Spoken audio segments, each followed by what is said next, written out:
Welcome to the 129th season of the Canadian Club Toronto, Canada's podium. For over a century, this stage has united visionaries and leaders from politics, business, community, and the arts to share insights on the most pressing issues of our time. And with Canada in a pivotal moment, it's more important than ever that we come together. We've been having important discussions and debates around this podium in this country for well over a century. I call this a historic podium of record. Our club's always been a forum for visionaries, public figures, and decision makers to command attention to the issues of our time. The Canadian Club is one of the most important podiums anywhere in the world that a Canadian can speak to, tell Canadians what it is that they think, develop those thoughts. So I want to thank you for that very, very much. Please join me in thanking our esteemed panelists today. Through our programs and events, including our youth and young leaders programs, our diversity partnerships, our joint events, and our media and social media opportunities, we offer you access to dynamic political, social, and business figures from abroad and right here at home. The platform from which the eloquence of Canada has flowed all of that time, whether it be business, education, politics, sports, arts, and culture. If someone wants to say something to Canadians about this country and about the future of this country, this is the venue you choose.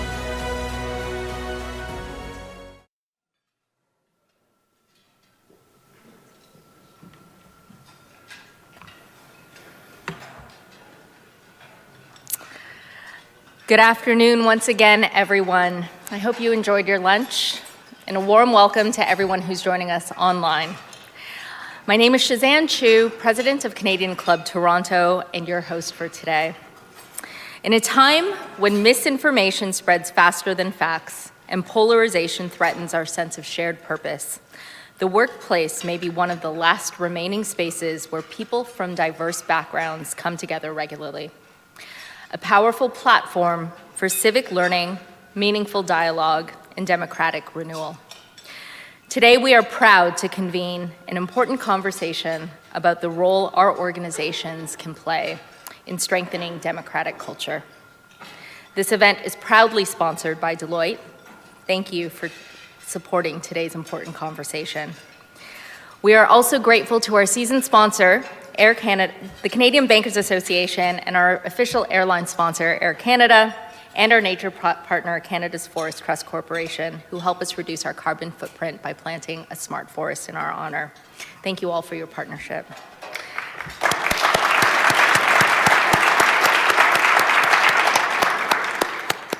We welcome students from TMU's the Dais and York University's Public Policy and Administration program. Thank you for joining us today as well.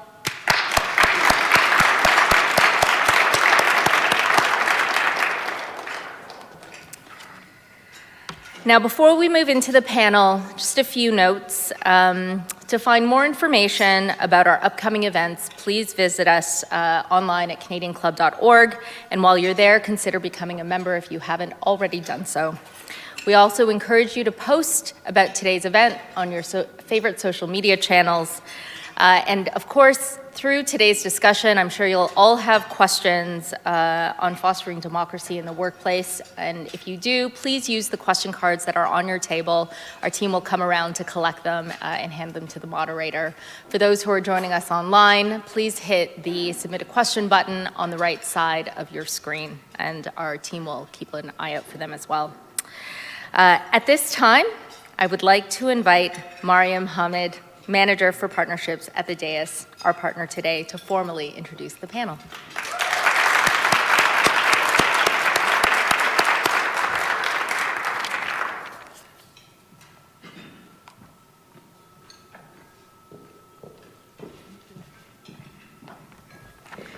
Good afternoon, everyone. Welcome to Promoting Democracy at Work and Why It Matters. I'm Mariam Hamid. I'm the Manager of Partnerships at Dais, a public policy and leadership think tank at Toronto Metropolitan University. At the Dais, we are working at the intersection of technology, education, and democracy to build shared prosperity and citizenship for Canada.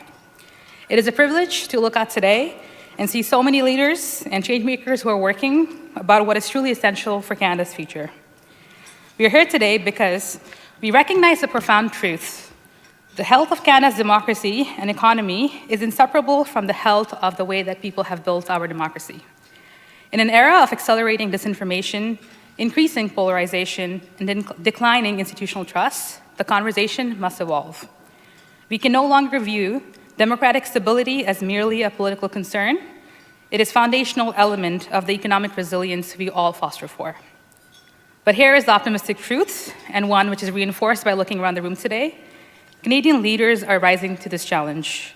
We have recognized that our workplaces, where Canadians are spending the most of their waking hours, are the most powerful, trusted platforms that we have to combat this challenge. This event is inspired by the pioneering work of the Dais' Democracy at Work initiative. This nonpartisan learning program recognizes that the workplace is the new frontier for strengthening our civic skills by equipping working-age Canadians with the literacy they need to understand our electoral system, identify misinformation, and foster constructive dialogue.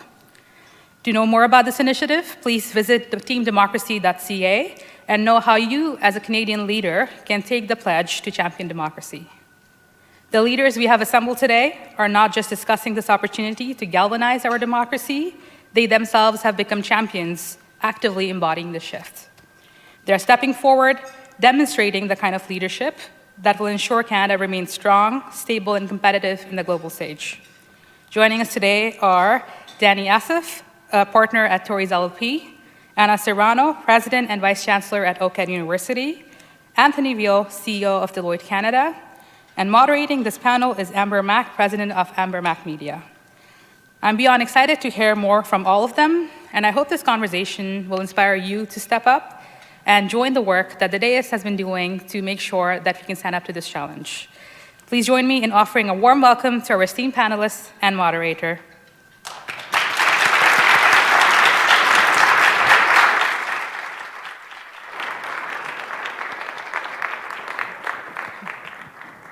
Marion, thank you so much. Thank you. Sorry. All right, there we go. Yeah, like this.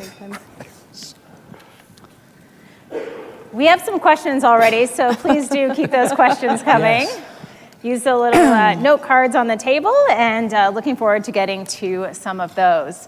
Welcome, everyone. Thank you. Thank you. Yes. Thank you. So we are going to talk about promoting democracy at work. And I wanted to start this conversation with a discussion about some of the threats that exist today.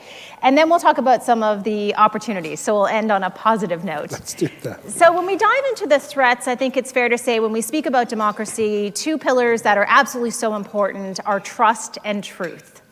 And right now in our society, we are absolutely seeing an erosion of trust that is taking place. And there are also attacks on the truth, two big issues. So I wanted to ask each of you in terms of some of the threats that you see out there, what are you seeing day to day in your work in terms of these threats? I'll ask each of you, and then afterwards I'll probably go to specific people for each of the questions. But I wanted to get your take on some of the threats that exist. Let's start, AV, down there. Excellent. Thank you. I thought you were going to make me last, which means I'd have nothing insightful to say. But apathy would probably be the biggest threat that I see. Folk who are electing to opt out of the social contract that comes with living in a democratic society. So that'll be my number one. It's as a new Canadian, that's something that's jumped off the page for me. And it's probably fair to say that apathy has happened for some people because when you think about the ways that we get our information and you think about trust in institutions, it's pretty overwhelming in terms of some of the challenges that we face. Sure. Anna, what do you think in terms of some of the threats we face today?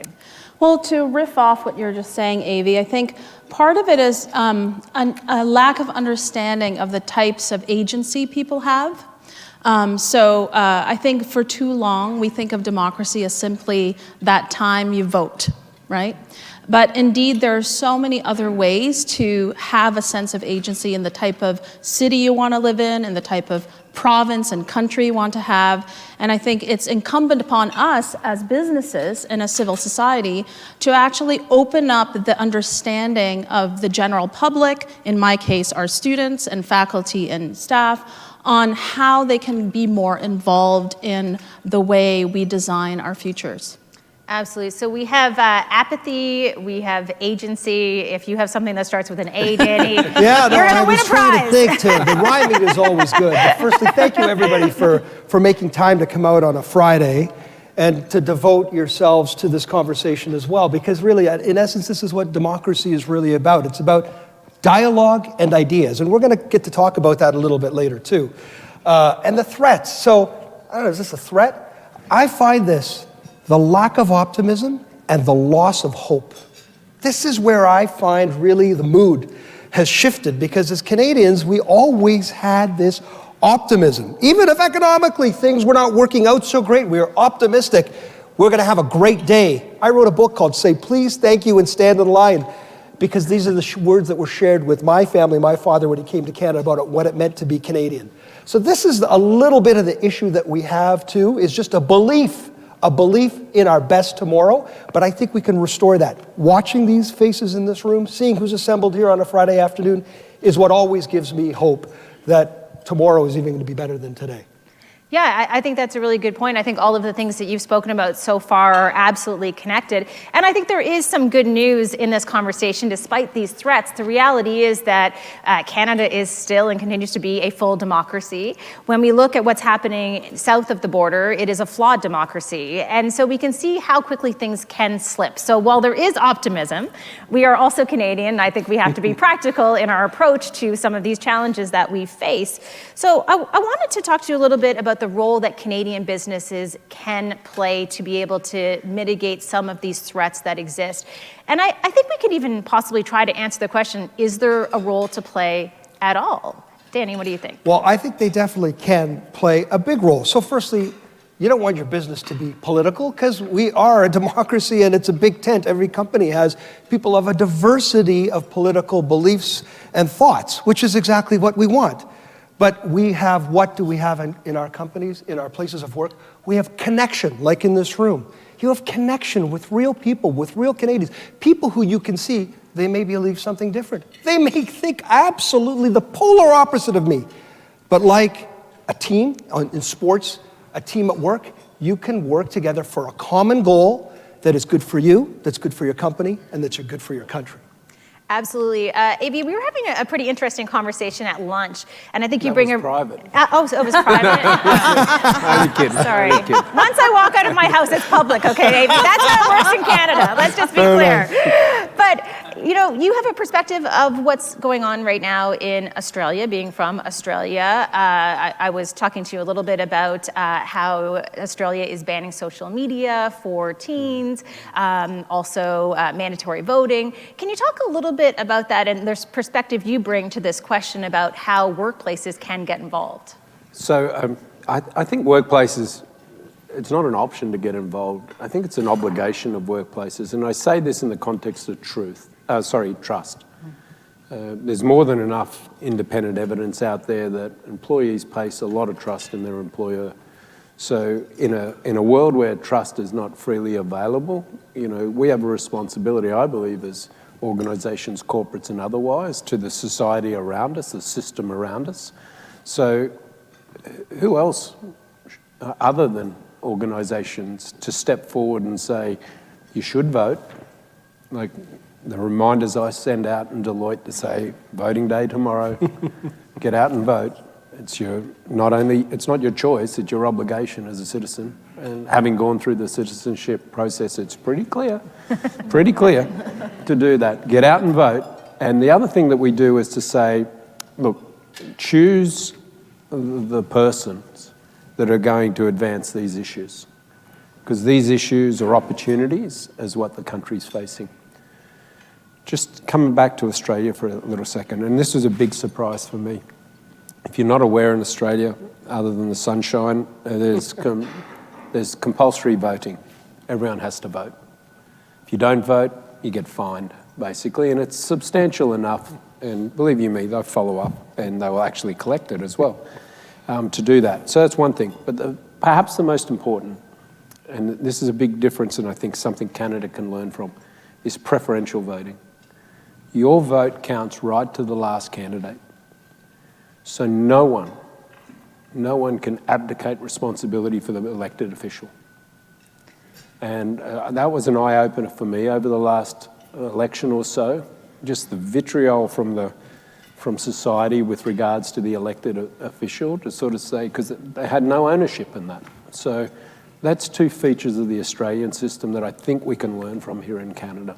Just a super quick follow-up for you. When you talk about that vitriol, something that we discussed also at lunch, and I'm sorry for revealing this conversation, but I had said to you, do you think that we could have something like mandatory voting in Canada in a society where increasingly we're seeing polarization that is driven from some of these big tech companies and social media companies? And I loved your answer to this.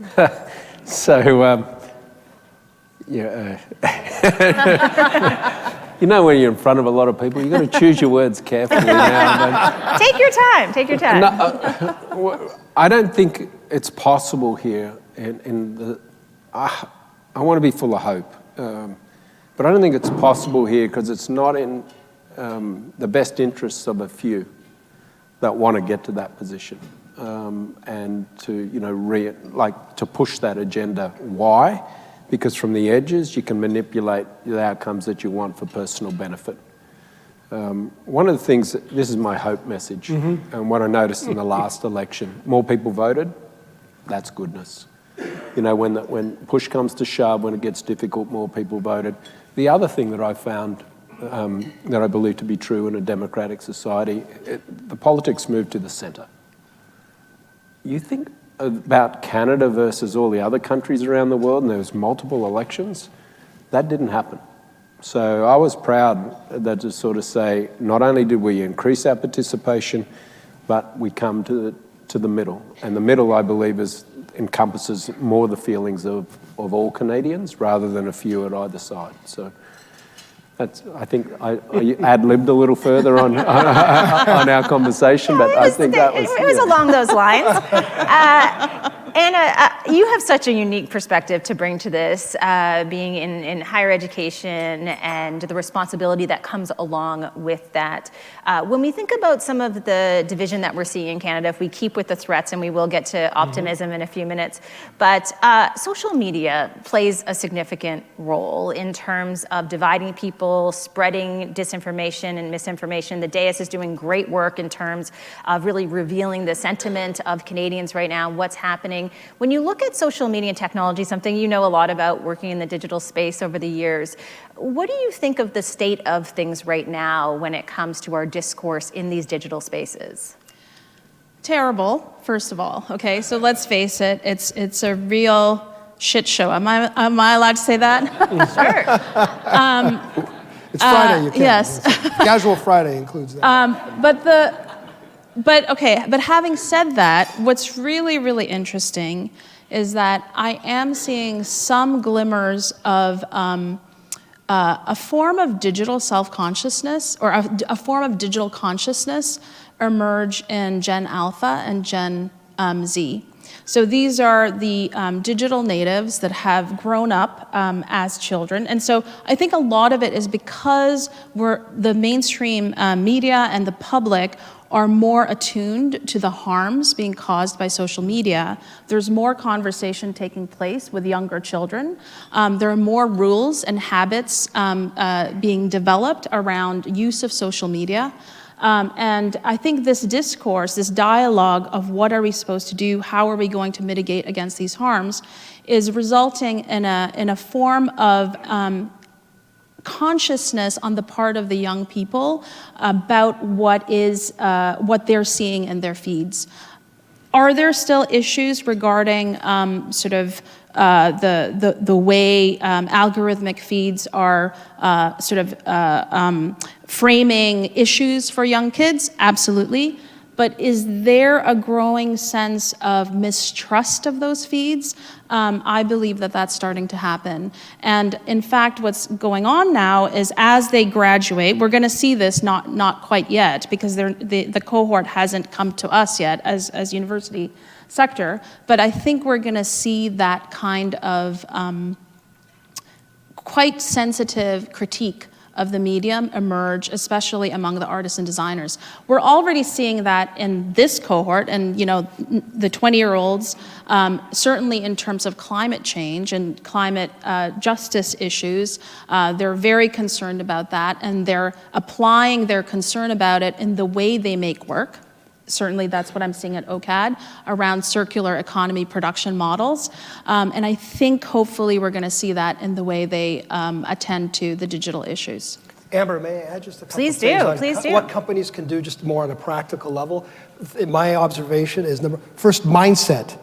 Give people on the team, give colleagues this mindset that the space you can participate as a citizen in other things. A lot of times we get focused on our work, which is absolutely number one priority. We have an obligation to our employer, but also as we're here today, it's part of a bigger game board. So just the mindset that there's the space open for you to participate as a citizen. Number two, the tools, just things. Like I did my cyber training, Tori has a cyber training. You know what? There's helpful tips in there. You go through there, that's a little tip on what a phishing email looks like, or things that look suspicious.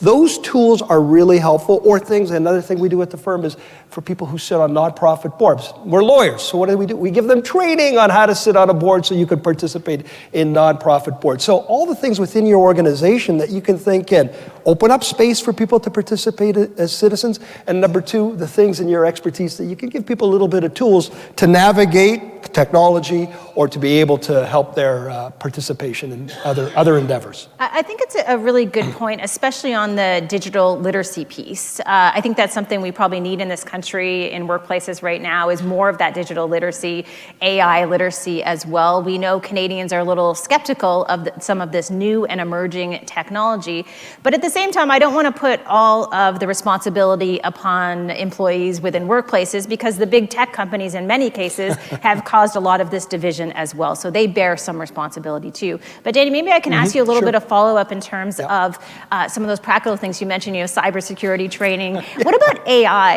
as a concept in terms of some of the skills training to be able to understand AI in order to have these everyday conversations? But I think it also helps in terms of our democratic values when we can get closer to the truth and away from some of this deep fakery we're seeing on social media. Actually, what a great question. So, going to use a cliche. Everything, a threat, an opportunity, whatever the cliches are. Technology always posed this. So firstly, a comforting thought. Every innovation in technology created uncertainty, it created fear, and it created hope. I did something a little while back I wanted to portray. It was on AI.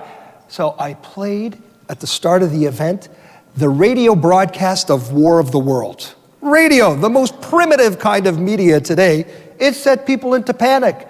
They say people went into the streets, some people took their own life. I don't know, they thought the aliens were actually invading. So that's disinformation using radio. What did radio made Elvis famous later, and Buddy Holly and all the great music. So we were able to figure that out. Same thing with AI. We need to have this conversation, firstly at work. It's not going to put me out of work, right?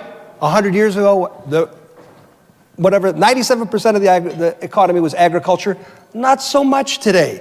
We found other things to do. So we have to think about how it can elevate us into kind of higher order, more value-added things, and then also be very conscious of the threats.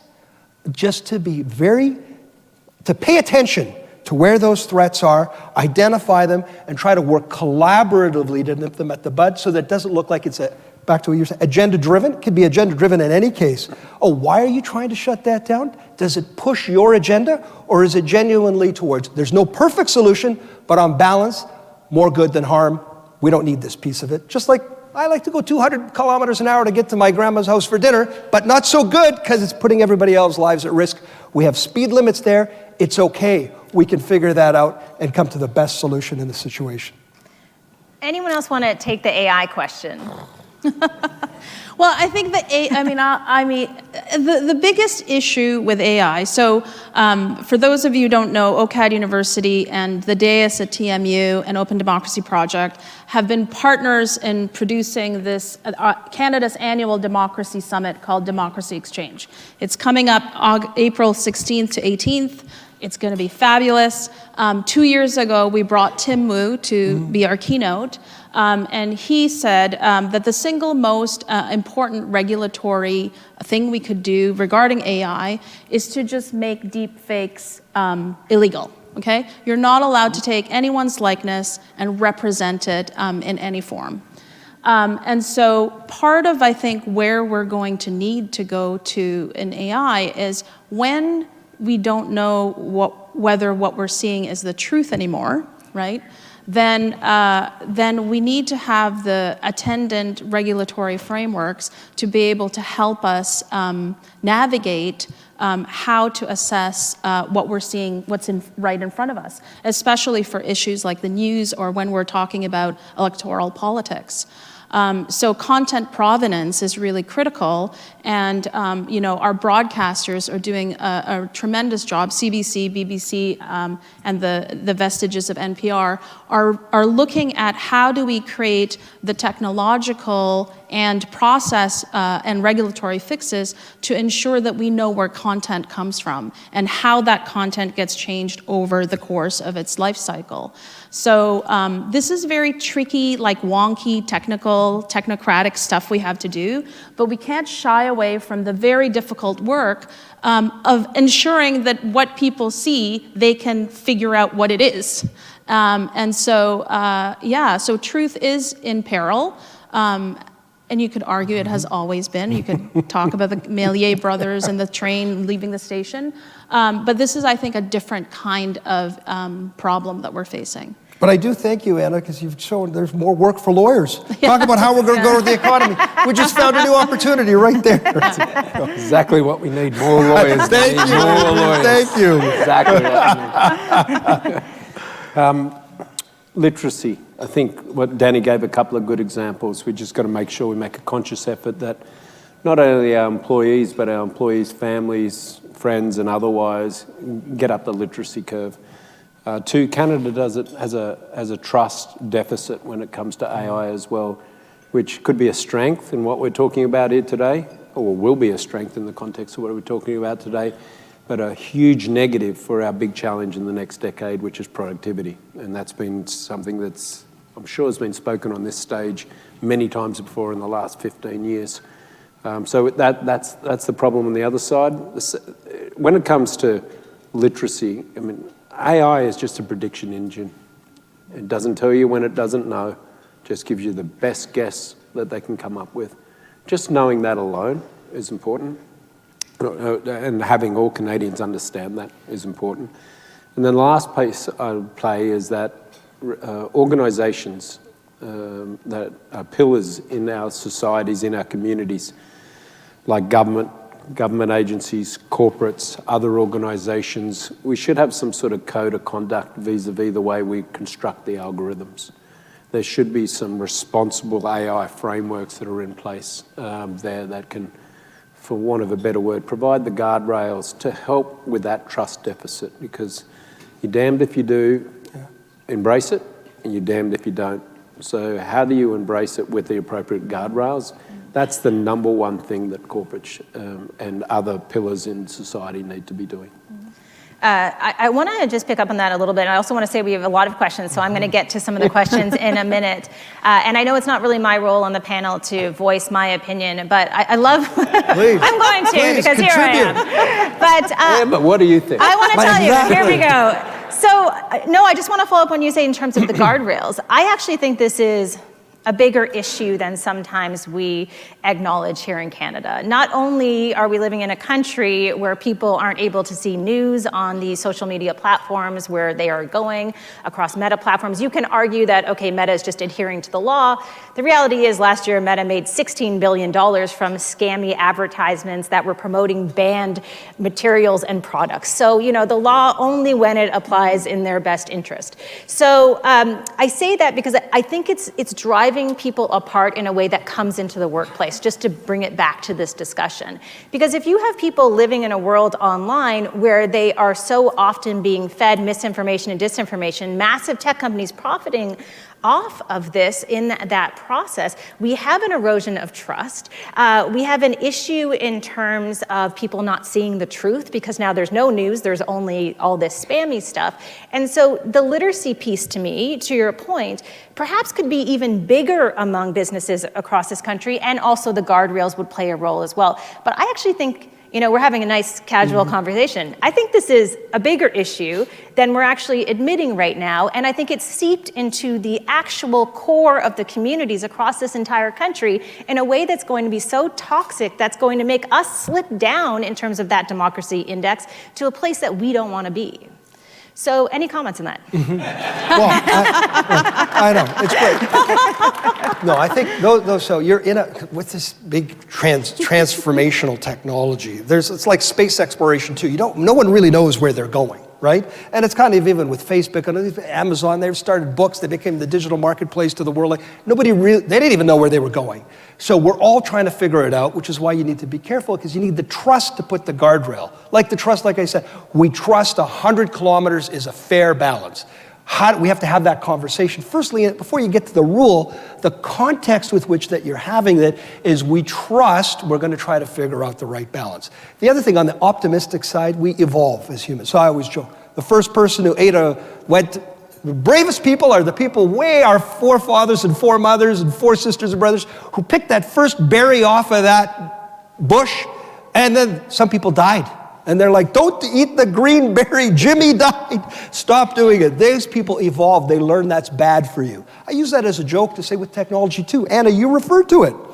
This new generation, they have a sense. They have a smell of what's right and what's wrong. They're going to figure it out too in that same kind of evolutionary way using our technology. So between the two things, hopefully we'll survive this. Fingers crossed. A couple comments here, and then we'll move to the questions. Just the foreign interference is a big issue there, but I was not smiling about that per se, but Dany's talked about 100 kilometres per hour being a rule. Anyone who's been on the 401 knows that we don't do that. And in Australia, don't go over 100, you'll get fined. But I just wanted to say that. But to your provocation, Amber, that foreign interference is you're opening up your communities now to folk that have no interest in your communities, and certainly not in the best interests of your community. And I think that's an issue that will drive the democracy index down very, very fast. Yeah. Well, I do think that we have to do some deep thinking in our policy environment around how we approach some of these issues that you've raised. We had Cory Doctorow last night give a public talk at OCAD University. He's doing a workshop with us called Jailbreaking Canada, and also talking about his new book called Enshittification, Why the Stuff That Keeps Getting Shittier, something like that, and also what we can do about it. And so what's interesting about what he said is that, we have to unlock our political imagination to potentially design new policies that actually incentivize people to do the right thing. And so it's less about punitive policies that punish bad actors, but it's about figuring out how we can convince bad actors that it is in their economic interest to also serve the democratic health of a country. So all the young people here today who are in public policy or whatever, that is a call to action.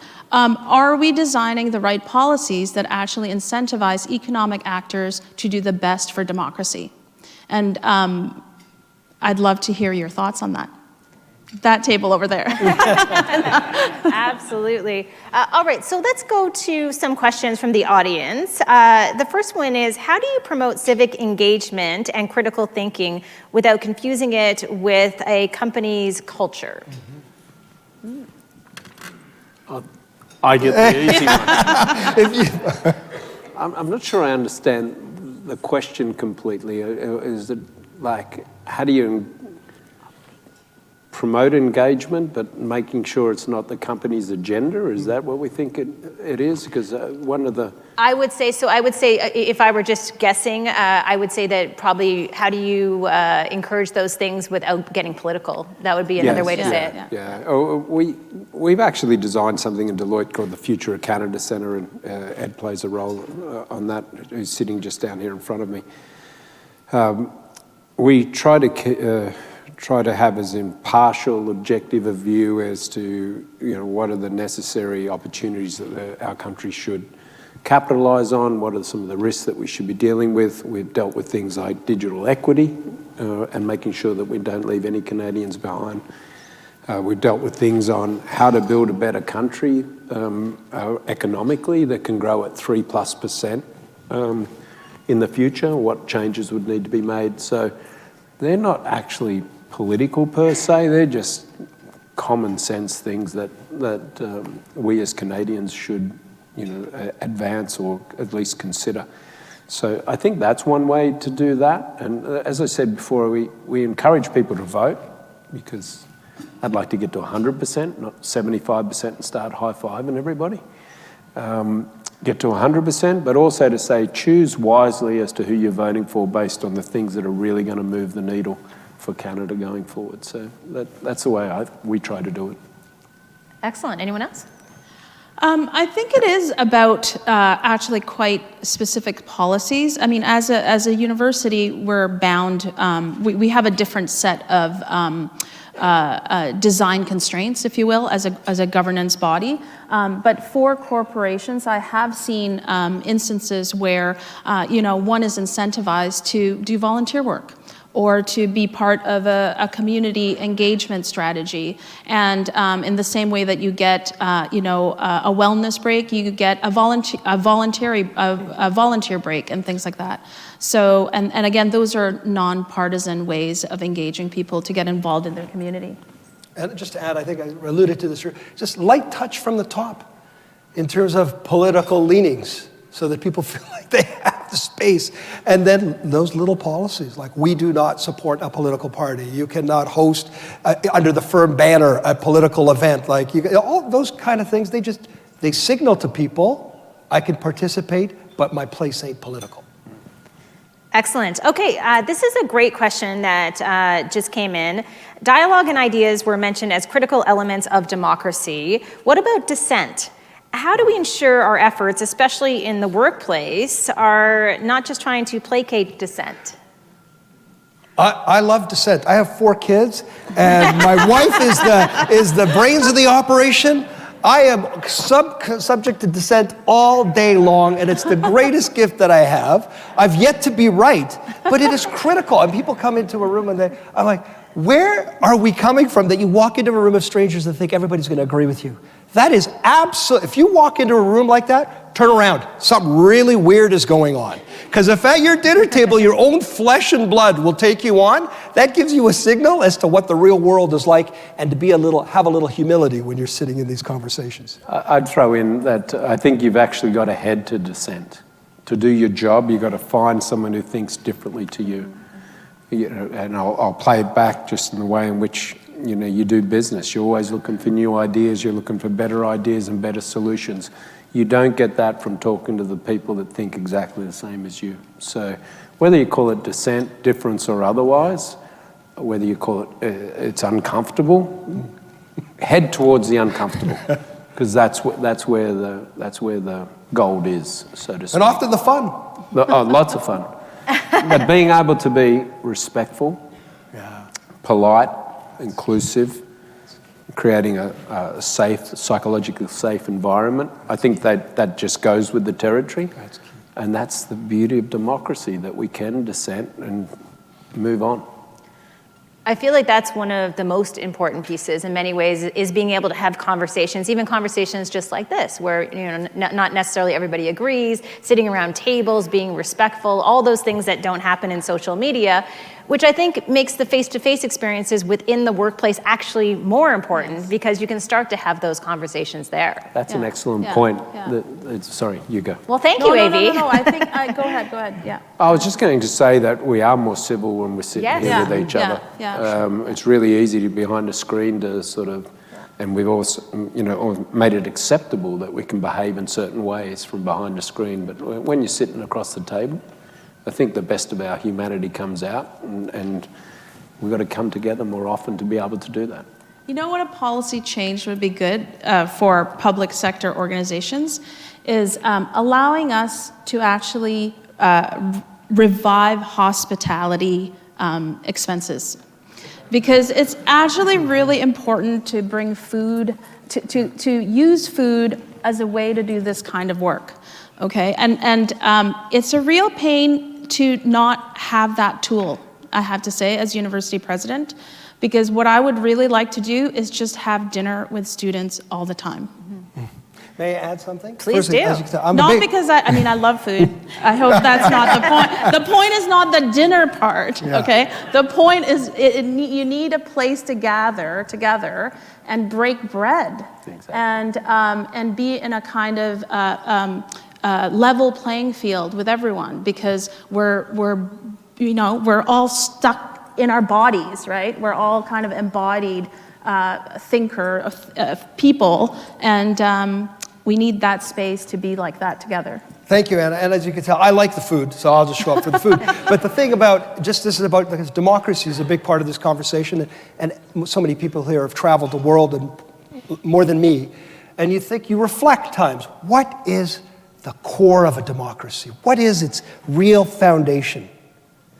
Is it the voting? Is it the election cycle? What is it, how you finance? And, as going around the world, try to figure out what it is. And for me, it's captured in this phrase.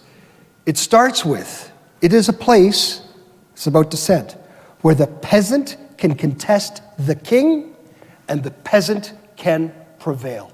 If you have that, it seems like everything else can follow from that. And that is the critical part of dissent as you travel the world and figure out what makes democracy special. And I'm grateful we still have that in Canada, right? And, exactly. And I say that sincerely. This is a great question, and it is from TMU students, I believe, so it's a group question. How can leaders bring young Canadians into the conversation and meet them where they're at? Anna, you talked a little bit about this already. Well, I think you gotta listen. Listening is a skill, and I think a lot of people don't do it very well. Because they tend to, there's confirmation bias, right? And we're all bound by that particular biological trait. But what we have to do is overcome that and just really do some deep listening and not just pick and choose the things we want to hear. And perhaps the other thing that leaders can do is not necessarily respond right away, which reinforces that deep listening practice, and allow themselves to not have an answer. So, I don't have an answer yet. Let me think about it. Let me, and that's it's a function of our media environment that kind of slow thinking is seen as somehow as being unresponsive. And so we need a way to allow people to say they don't know yet. So I'd love to know how media makers can give space for leaders to do that. Well, I think it all starts with conversations, right? And talking to all different types of people. And I think more conversations, the better. It sounds pretty obvious, but I feel like that's a really important part of this puzzle. And to stop shutting people down who have a different opinion than you do. Like, I'm still on X, and it isn't always fun there, but I'm still there. And I enjoy, a bit of that dissent. And I'm okay with it because I continue to be respectful and engage in conversations. And I don't want to shut those doors. Maybe this is because I'm from a really small town in Prince Edward Island, but everybody talks politics all the time, 24/7, and everybody votes. And so I grew up in a place where that was okay, and that was just expected. And I think if we can get to that point, it would be really good. Yeah. And face-to-face and conversations becomes an important part of that. I'd even add to the, you've got to put yourself out there and listen would be echoing the comments here, but also leveraging some of the technology to do that. We run an internal social media channel, so everyone from the recent grad to the experienced partner can ask a question, and the response is in front of 15,000+ people. So even though you can't physically have 15,000 deep conversations, because I agree with you, listening is a lost art, unfortunately, how do you augment that with use some of the technology for good, to be able to engage and having a dialogue almost as equals, so to speak. And I say that because it took about 6 months to earn the trust before that new grad sort of said, AV, why is that not working? Good question. I'll ask somebody else because I don't know. To your point, it's okay to even sort of admit we don't have it right either. So I'd just give a plug for technology to be able to leverage and listen. Great advice. We have just about 5 minutes left, and I do have a lot of questions. And I've never done this on a panel before. Are you guys? Are you open to an idea here? Yeah. Whatever you got. Okay. So I'm going to take these 3 cards. Just pass them down. Don't look at them. Cards. And you will each read the question, I got to do like this. and then you'll answer it. And that way, I won't be picking. Come on, Dany. You had one job. Here we go.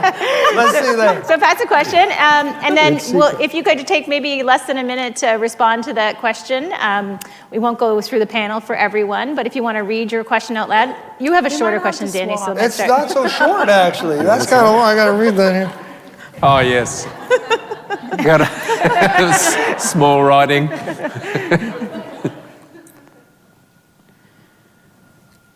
Okay, give me I need better glasses. I can start. This discussion is focused primarily on Canada's internal democratic resilience. However, in what ways can democracies such as Canada and the democratic-oriented companies within them confront and defeat the external threat of dictatorships, which are often sources, sponsors, and agitators of internal instability?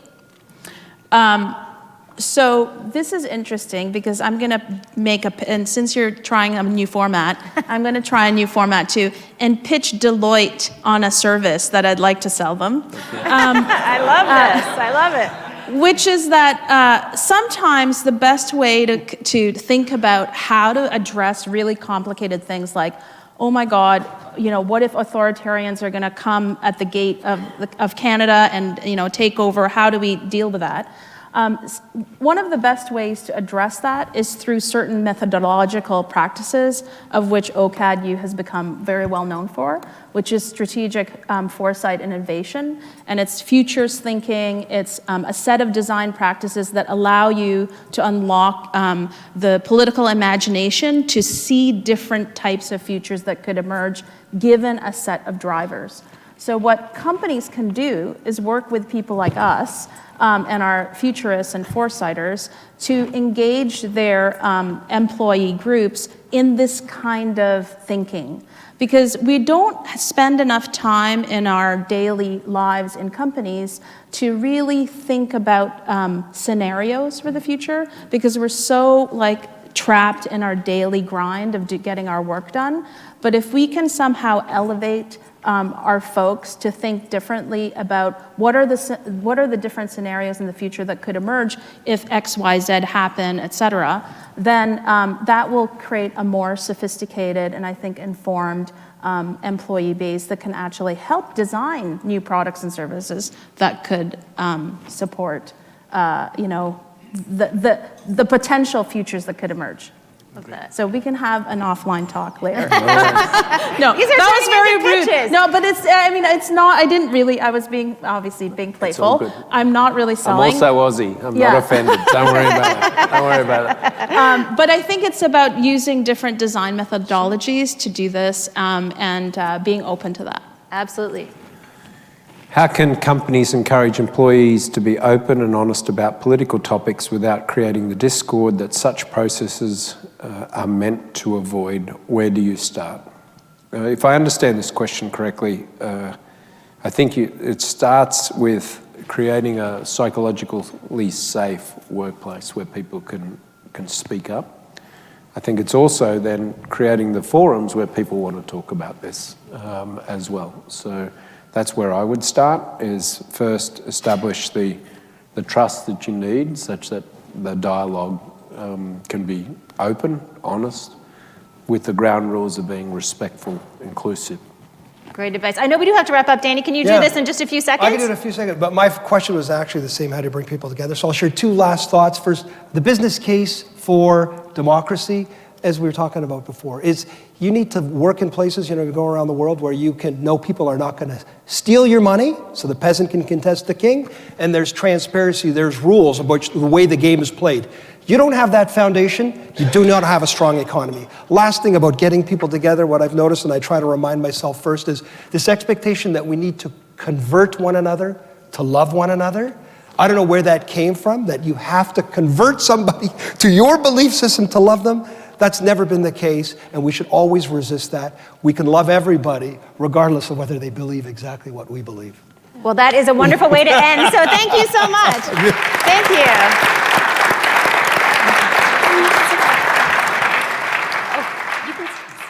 Oh, okay.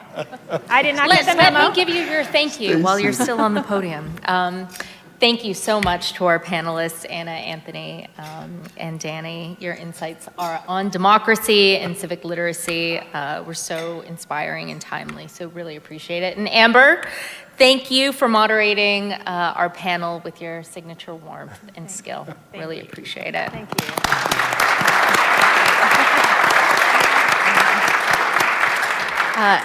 To Mariam and the Dais team, thank you for your meaningful partnership in today's event. We've been really proud to work with you to bring this important conversation to the club. And thank you again to Deloitte for sponsoring today's discussion, and to our AV partners, VVC Live. Thank you for your always exceptional support. We have a small gift for attendees today. On your way out, please pick up a copy of the book that Dany mentioned, Say Please and Thank You and Stand in Line. One man's story of what makes Canada special and how to keep it that way, by our esteemed panelists, Dany Assaf. Thank you. And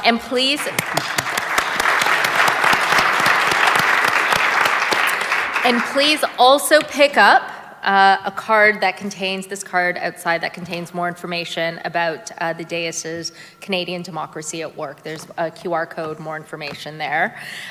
Before we close, I invite you to mark your calendars for a few of our upcoming events. On December 8th, we host a timely panel on solving Canada's housing crisis, featuring Anna Bailao, Jamie McKenna, and Victoria Mantinelli. On December 12th, we welcome the Honourable Anita Anand, Canada's Minister of Foreign Affairs. And after the holidays, on January 8th, join us for the 49th Annual Outlook, discussing the road ahead for 2026. Please visit canadianclub.org for more information on these upcoming events, on-demand content, and how to become a member. Thank you for joining us, and we'll see you all again soon.